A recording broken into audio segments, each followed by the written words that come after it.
my closet, I have a large pink bin. It's about 4 feet wide, 2 feet deep, and it is filled with trophies that I have accumulated from forensics over the years.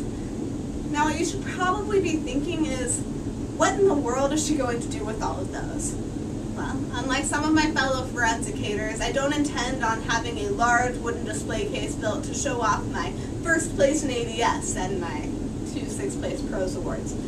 No, my trophies will probably stay in my closet until my mom transforms my bedroom into a weight room and throws them all away, seeing as she has no sentimental attachment because she still thinks the ADS stands for the Association of Diesel Specialists.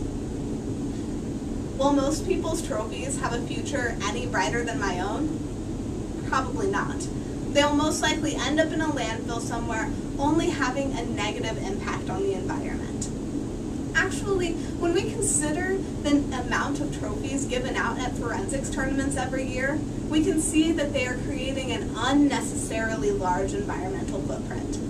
To understand this on a deeper level, let's first consider why we give out so many trophies.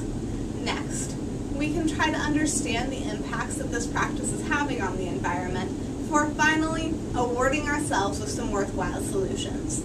We should always remember that forensics is not so much about the trophies, but about the lessons we gain from the activity.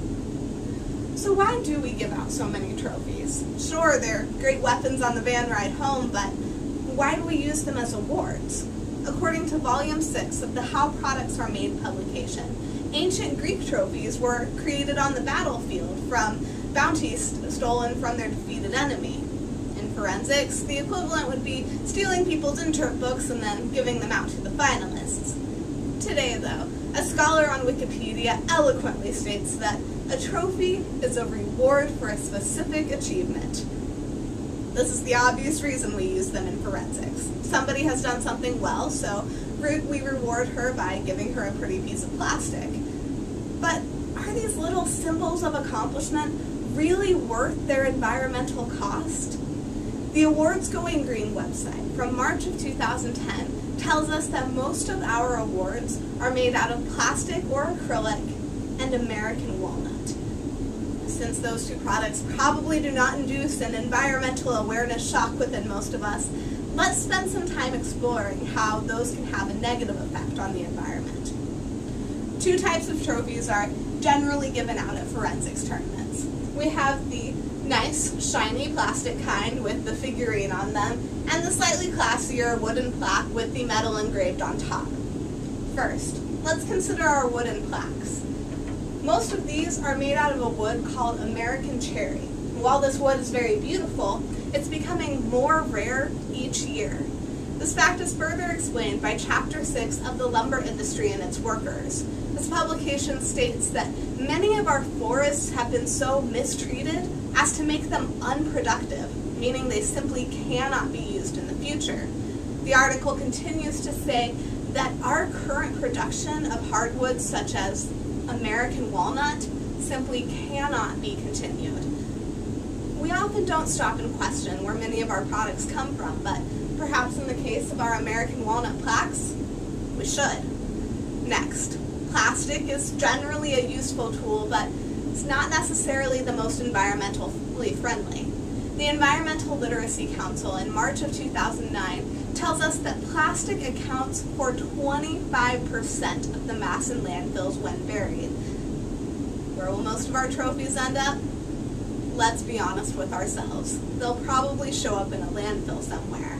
This only contributes to current problems like the Great Pacific Garbage Patch. The Wall Street Journal in March of 2009 tells us that this mass of waste in the Pacific Ocean is twice the size of Texas.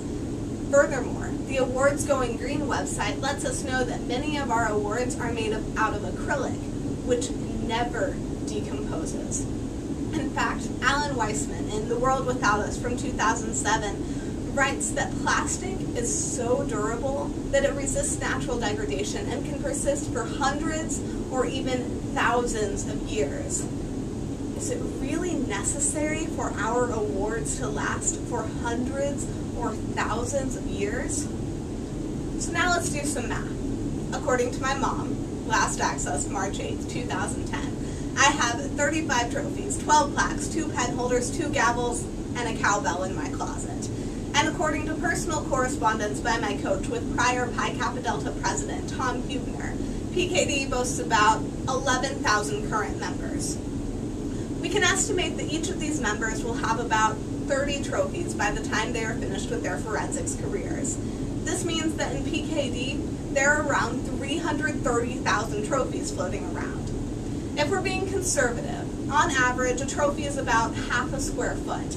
This means that the trophies of Pi Kappa Delta members alone could create a landmass of 150,000 square feet, roughly the size of your local Walmart.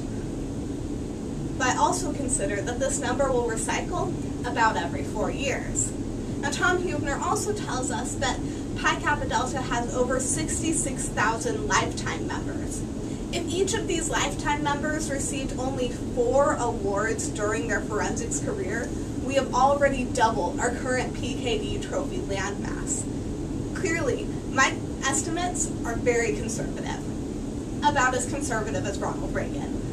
Is it really necessary for several generations of people to know that we placed in persuasive speaking? It seems that our awards simply are not worth the cost.